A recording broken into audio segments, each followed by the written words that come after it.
Welcome to Unredacted Stories, where the strange, the hidden, and the unbelievable are brought to life as cinematic audio tales. Tonight, we take you to the most remote place on Earth, and to the government expedition that found something alive beneath the Antarctic ice. Settle in, close your eyes, and let the story pull you under, because here the truth isn't just told, it's experienced. Since 1955, Operation Deep Freeze has been the United States' lifeline to the coldest, most remote place on Earth, Antarctica. Every year, aircraft and icebreakers carry supplies and scientists to the edge of the unknown. Officially, the mission is one of research and logistics, but not all expeditions appear in the public record. In January 2024, a classified detachment, designated Deep Freeze Echo, was dispatched to investigate an anomaly beneath the Ross Ice Shelf. The following is a reconstruction of what happened next.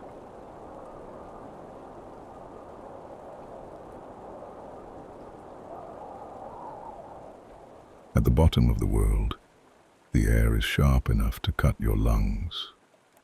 The horizon, a frozen emptiness stretching beyond imagination. Here, the night can last half the year, and in that long darkness, something waits.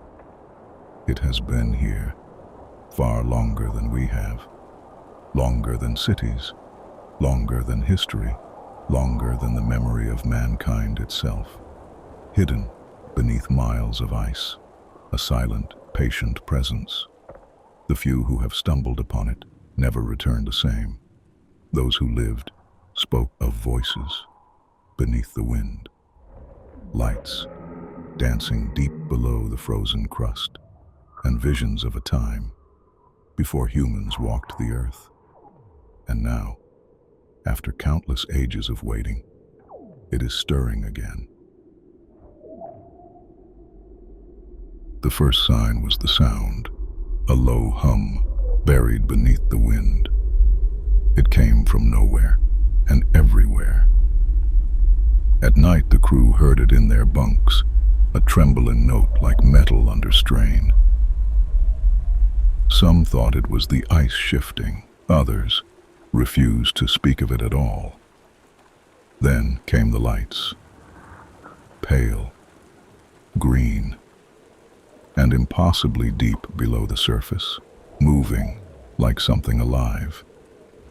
They told themselves it was a trick of the eyes, a reflection of the aurora.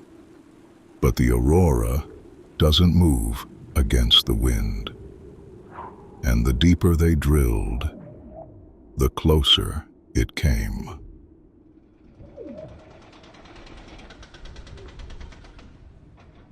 On the 43rd day, the drilling stopped. The bit had struck something that wasn't ice, something hard, smooth. They lowered a camera into the shaft, but the feed was wrong. Colors that shouldn't exist, shadows that didn't belong to them. And then it moved. The feed went dark. The hum became a roar. Whatever they had found, it had been sleeping. And now it is awake. You think the cold will kill you first, but is not the cold you should fear. It moves slowly, like the ice itself, and by the time you feel it, it's already too late.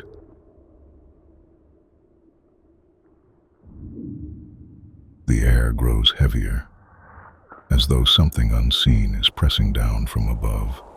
A low hum begins to bleed through the wind, faint at first, almost mechanical, but a strange, irregular rhythm, like it's breathing. You take a step forward, and the snow underfoot gives way to something harder, something not meant to be there. Brushing the frost aside reveals smooth black stone, carved with markings you don't recognize. They twist and coil into shapes that seem to shift when you're not looking directly at them. The hum grows louder. It's coming from beneath the stone. And then, a crack. A thin, jagged line snakes across the surface, glowing faintly from within. Your breath catches. You're no longer sure if the sound you're hearing is the wind or something answering it.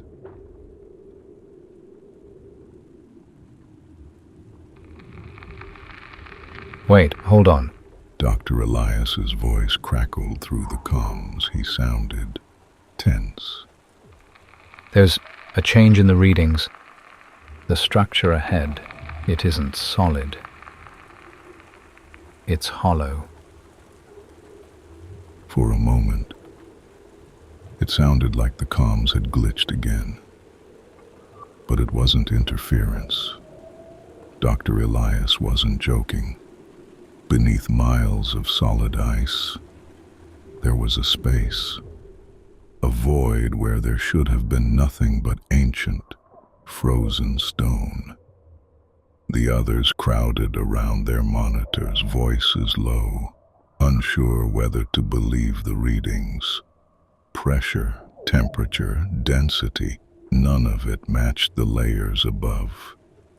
Something had carved out a hollow, and whatever it was, had left a perfect void. I can't see anything on the screen. We need to send the drone deeper. The drone's lights cut through the darkness like thin, ghostly beams.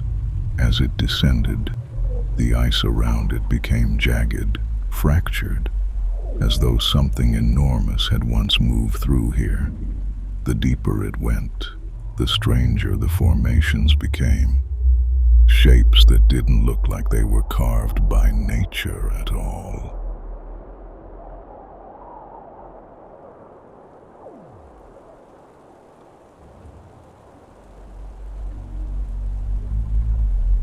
Through the drone's camera, shapes began to emerge from the darkness. Not jagged ice, but something far too precise. Smooth arches, pillars, half buried in frost, carvings so ancient the ice itself had grown around them. It didn't look natural. It didn't even look human.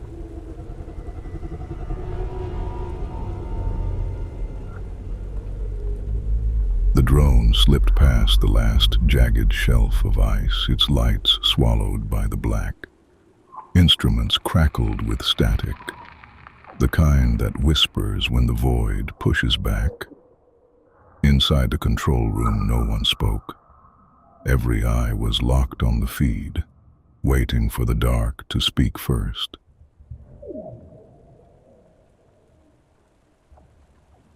Maintain course. Keep sensors locked on the void. No sudden moves until we know what we're dealing with. I want the drone's feed stable, and I want it now.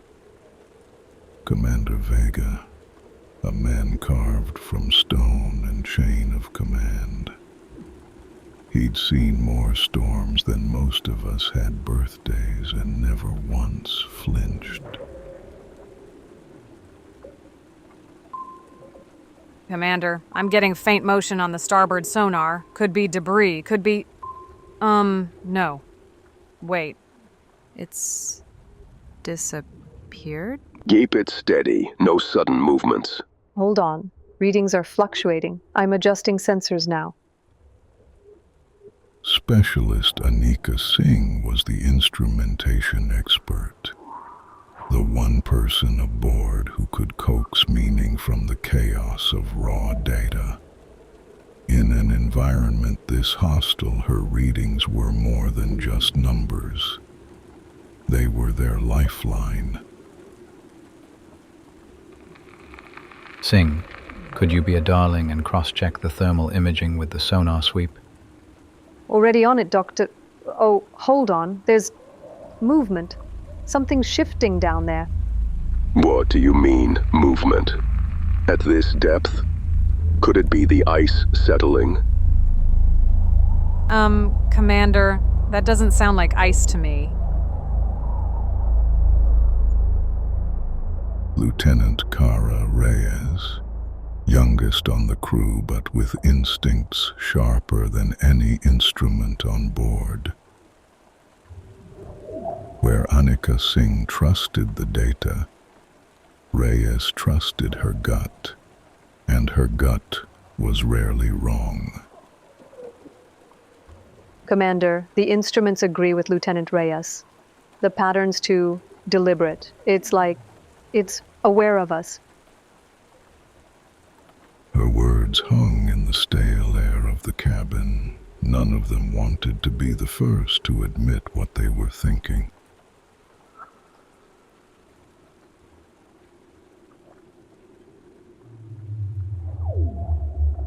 Only the drone's distant hum filled the void, muffled ghost-like through the ice.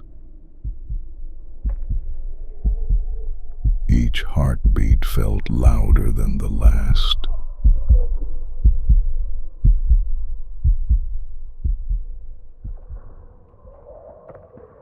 The kind of silence that presses against your skull until you want to scream, just to hear something human.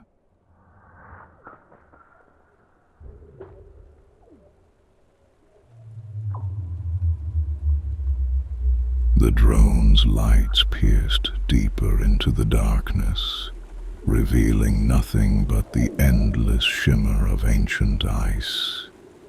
But the deeper it pushed, the more the instruments began to stir. Not noise, not interference, something else.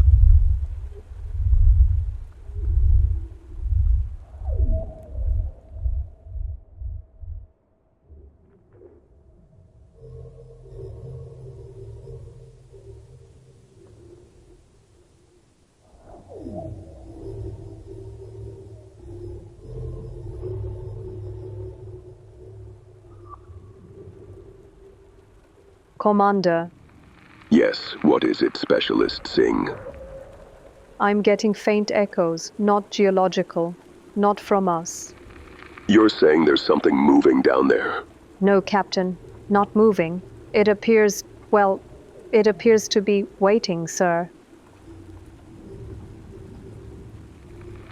Okay, maintain course. I want a full scan before we jump to conclusions. The crew kept their voices calm, too calm.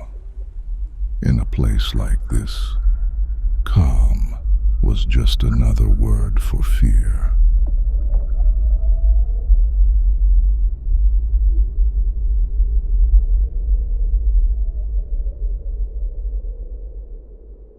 The drone's lights cut through the black like a scalpel through fleshless bone.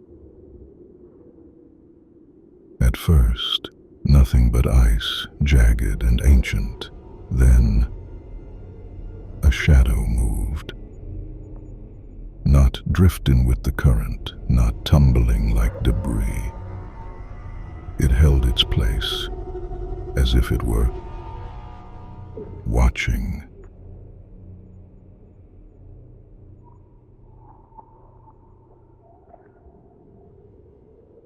That isn't natural. Steady the feed and zoom in, damn it. Pixels swam and bled together until the shape resolved. Smooth, symmetrical, and far too perfect to be carved by nature. The readings just spiked. Thermal and electromagnetic. That's not ice. That's something active. Active? Under 3 miles of frozen ocean? That's impossible. Tell that to the sensors, Lieutenant. one spoke after that. The only sound was the drone's low hum, carrying their gaze deeper into the dark.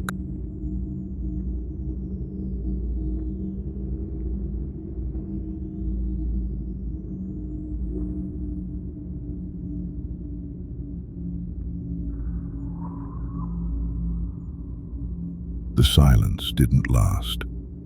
The signal, if that's what it was, began to shift, like something turning its head to listen.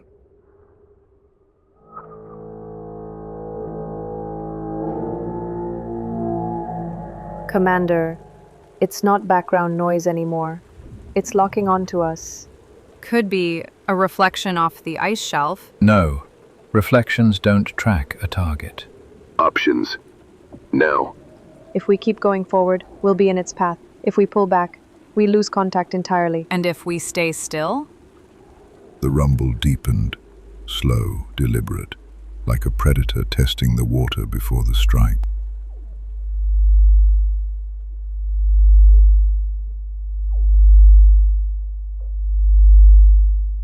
The drone's light sliced through the frozen dark, illuminating nothing but jagged walls of ice. No movement, no shadows, just the slow, deliberate creak of a glacier that hadn't seen sunlight in millennia. Yet, the longer they watched, the more it felt like something was watching back. Annika, you're sure these readings aren't a glitch? I've triple-checked, Commander. Instruments don't invent patterns like this. Then why does it feel like it's waiting? They leaned closer to the monitors, their faces lit in cold, blue light. On screen, the drone hovered in the void, a single speck of life in an ocean of ice and shadow. And still, the numbers kept climbing.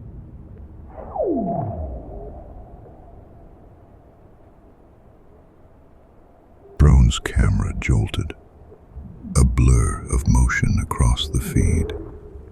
Everyone froze, breath caught, heart rates spiked.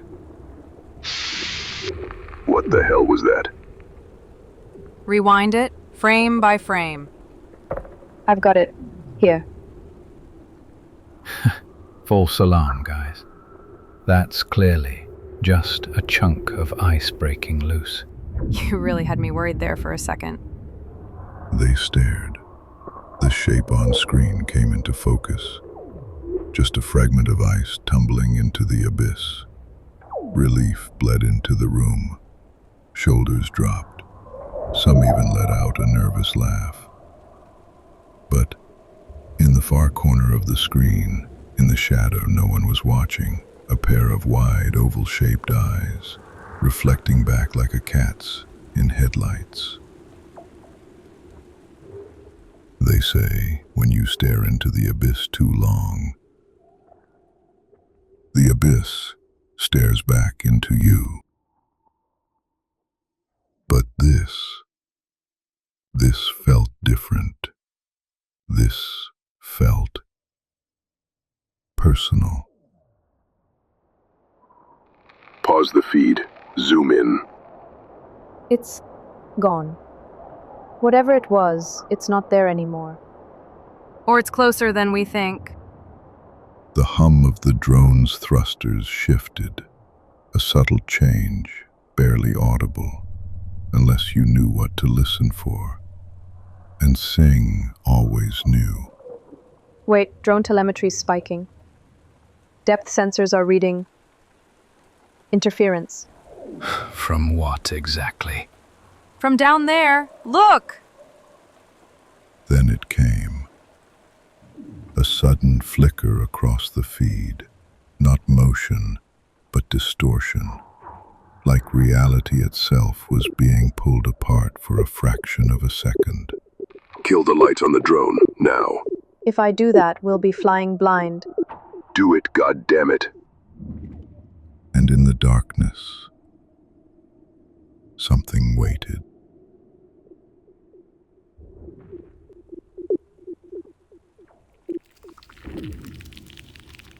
No one moved. No one breathed. The drone hovered at the edge of nothing, its feed flickering like it knew something we didn't. We hold position. No one touches that control until we know what's out there. Sir, if those eyes are real, we're already in its sights. The feed's unstable. I can clean it up, but the interference feels intentional. Let's not jump to conclusions. Could just be a trick of the light. But light doesn't blink. And whatever was out there had just made first contact. The control room felt smaller now, the air heavier. The image on the screen faded to static, but the memory of those eyes burned like a brand in the back of their minds. Could have just been some kind of reflection. Reflections don't blink, Lieutenant. I'm running a full spectral analysis. If it was biological, we'll know. Let's not jump to conclusions. Could just be a trick of the light. In the deep abyss, the drone pushed further into the black. No one said it, but the feeling was there, like they were being drawn in.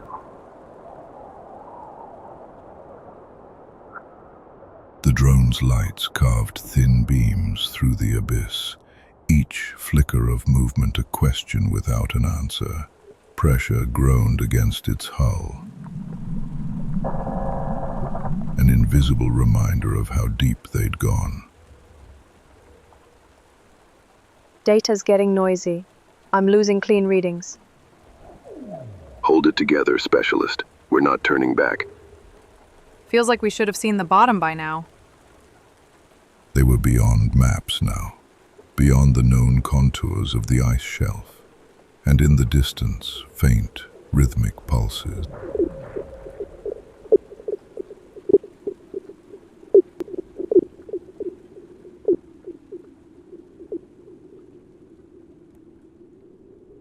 The feed fractured, lines of static cutting across the image like cracks in glass.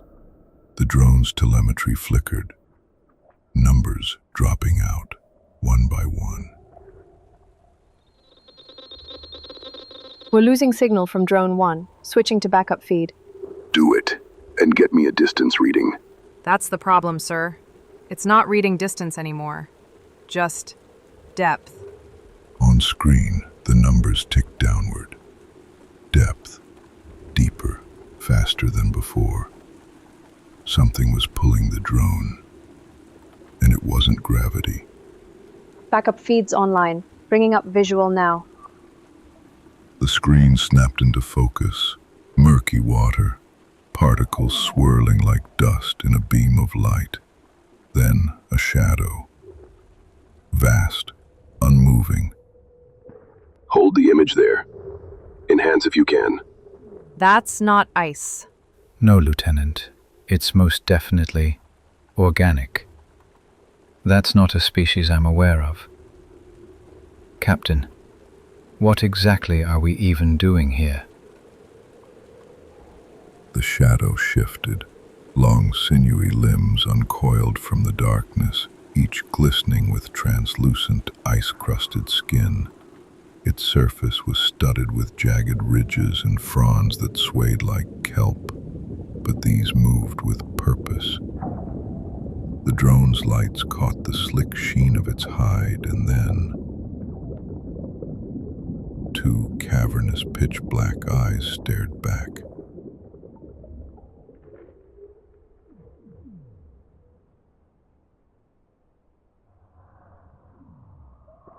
From deep within its body, a sequence of glowing pulses rippled outward in perfect rhythm. Not random, a signal.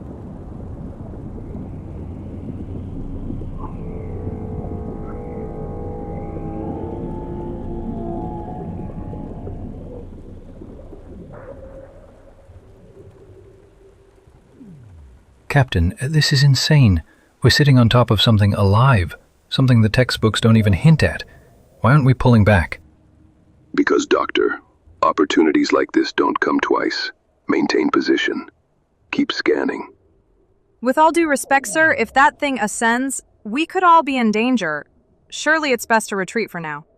Then we'll have the data before anyone else on Earth even knows it exists. The room went quiet, save for the hum of the equipment.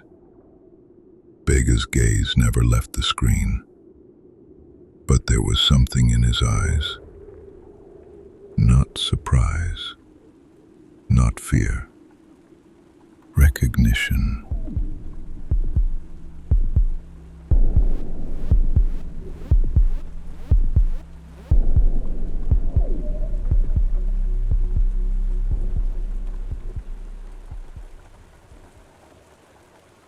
The drone's feed flickered, static tearing across the image before clearing again. The creature was closer now. Its massive form drifted just beyond the light, but its eyes fixed on the lens. It's watching us. That's it. We've crossed the line, Captain. If that thing moves, we won't have time to react. Hold your positions. Sir, with all due respect, It's not here to attack. The crew froze. No one had suggested that. No one could know that. Yet Vega said it like a fact, like it was something he'd been told long before this mission ever began. The pulses of light along the creature's body shifted, no longer random, but in a precise rhythm.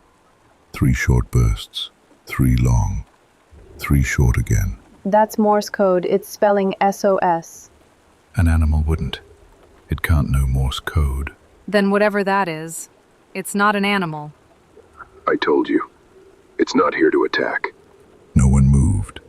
Outside the viewport, the creature hovered, patient, expectant, like it was waiting for an answer.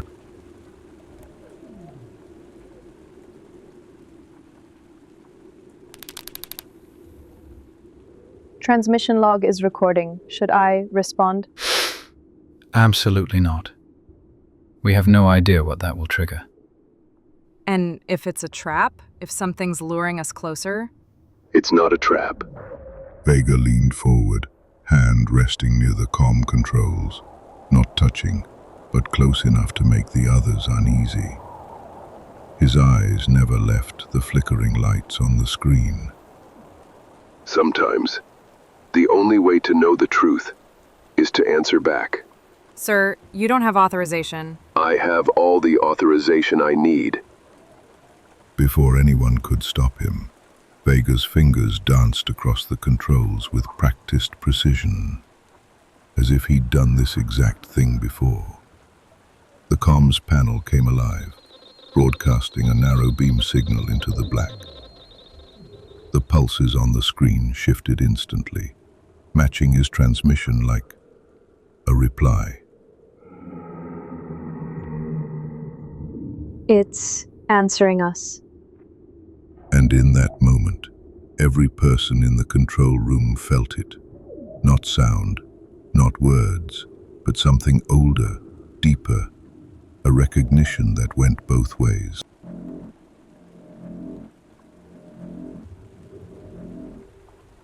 The pulses stopped. The water stilled. For a heartbeat, the abyss looked empty again, like nothing had ever been there. I think it's gone. No, it's not. From the darkness ahead, something vast shifted. So big the drone sensors didn't register it all at once. The camera caught only fragments. The curve of something plated, ridged, the way light bent across it as it moved. Jesus Christ, it's coming right for us. Then we'll see it up close. The beast lunged forward, swallowing the drone whole. But the depth gauge kept transmitting, and the numbers made it clear. The mammoth creature was ascending. It's moving toward the surface. At that speed, it'll breach in under a minute. What's up there for it to breach into? No one answered. Every eye in the room was fixed on the climbing numbers, ticking upward in eerie, mechanical rhythm. All stations, track its trajectory. I want every satellite and buoy in range on this.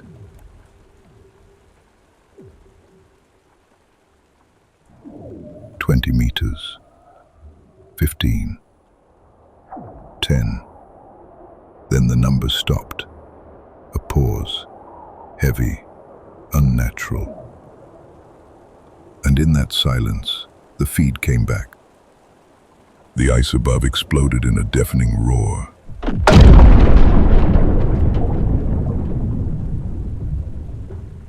Shards the size of trucks rained down through the water, smashing into the glacier.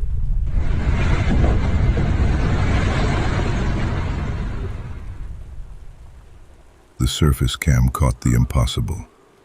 The massive creature that had swallowed the drone breached like a nightmare from the deep, its colossal body slamming onto the ice shelf. Its hide glistened under the weak polar sun, slick and ridged like something ancient, older than the ice itself. It let out a sound.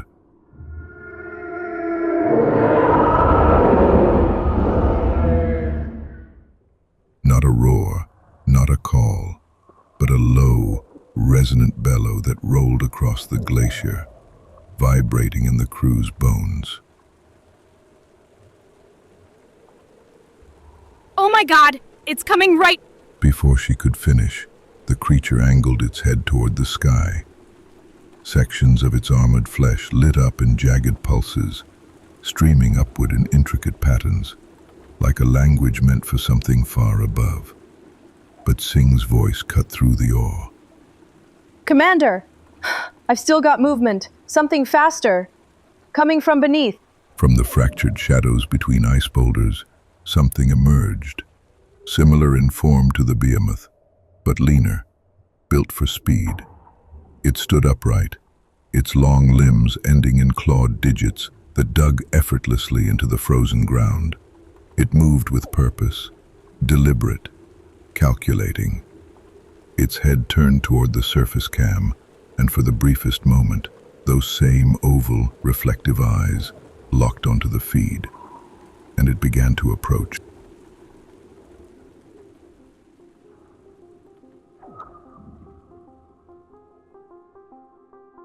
And that is where we'll leave it for now.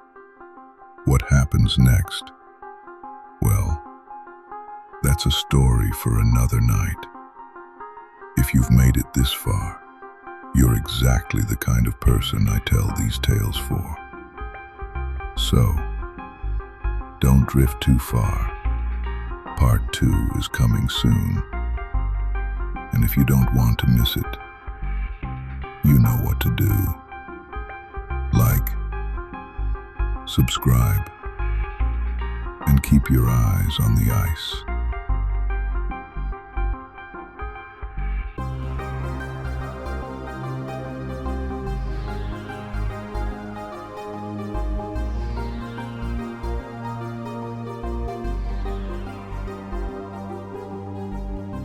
If you want more stories, just like this one, please like and subscribe. Oh, and if you have any stories you'd love to hear dramatized, tell us in the comments section. Or we could, maybe set up a Discord or something? Negative, the readings suggest. We would need at least 100 subscribers. Then what are you waiting for, maggot? Subscribe now, damn it.